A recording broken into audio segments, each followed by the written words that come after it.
What now? Whopping, whopping, bing, whopping, whopping, bing. No, I'm not hosting Duocon. Whopping, whopping. Wow. Are you trying to blackmail me right now? Whopping, whale, bing. Ugh, fine, I'll do it. Whopping, bing. But you're not gonna like it. Whopping.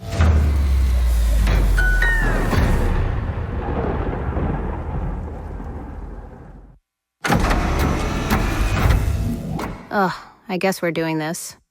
I'm Lily. Welcome to Duocon. If you're wondering why I'm not there in person, you couldn't pay me to leave my room.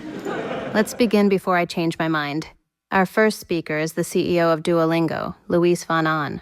Okay, Luis, you can come out now.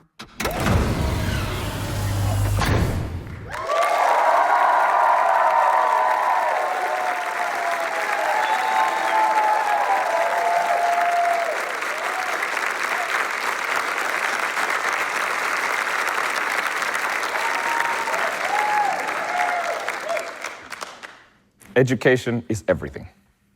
We hear that phrase a lot, but there's something even more important to us here at Duolingo, and that is education access is everything. Welcome to Duocon 2025. My name is Luis Van Aan, and I am the CEO and co-founder of Duolingo. Now, I am from Guatemala. This is a public service announcement. That is where Guatemala is. It is right below Mexico. A lot of people talk about education as something that brings equality to different social classes, but I always saw it as the opposite, as something that brings inequality. Because what happens in practice is that people who have a lot of money can buy themselves really good educations, whereas people who don't have very much money, especially in poor countries, barely learn how to read and write, and therefore never make a lot of money. Now, what we wanted to do at Duolingo when we started it was to give access to education to everyone, regardless of whether they had money. And I'm very proud to say that since we launched 13 years ago, we have made a meaningful difference in access to language education. In most countries in the world, there are more people learning languages on Duolingo in that country than there are people learning languages across all high schools of that country combined. We have over 130 million people actively learning on Duolingo, and 90% of them are learning for free.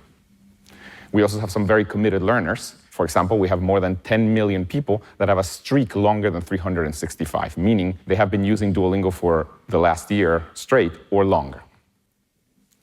Now, Duolingo is used in every single country in the world. This is a map of the most commonly learned language in each country.